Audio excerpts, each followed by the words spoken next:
السلام عليكم العيالات، مرحبا بكم. غادي ندير لكم اليوم واحد الباك يكون ارخص باك، فيه البلاطو، فيه البراد، فيه الكيسان يا اما بالكري، شوف الشكل ديالهم اللهم بارك، شي حاجه واعره، يا اما يكونوا ذهبيين، يا اما يكونوا هادو اللي فيهم الكحل وفيهم الابيض. هذا الشكل قلت لكم. بالنسبه للكيسان راه ممكن تختاري الشكل اللي بغيتي في هاد الثلاثه. بالنسبه للبلاطو راه كاين هذا حتى هو، وكاين هذا، ممكن تختاري الشكل اللي بغيتي في البلاطو. وفيه هذا الزيف هذا باش كتغطى الصينيه.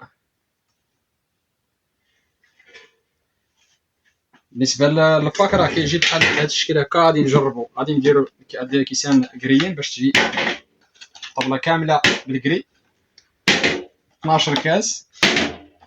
والبراد، البراد راه الحجم الكبير هذا راه 2 ايطرو، ماشي الحجم الصغير.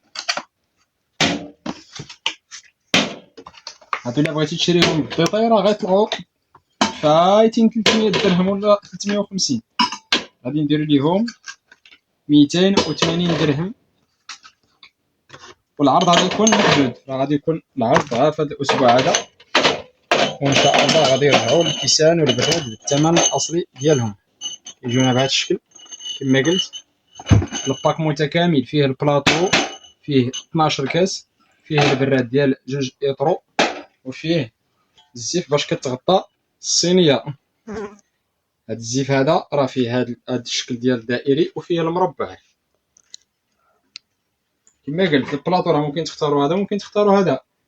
الكيسان راه ممكن تختاروا بهاد الكري هكا باش تجي كامله الطبلي، الطبله ديالنا باش تجي كامله بالكري، ولا تجي بالشكل ديالها الذهبي بهذاك الكيسان، ولا هادو اللي فيهم الكحل وفيهم البيض.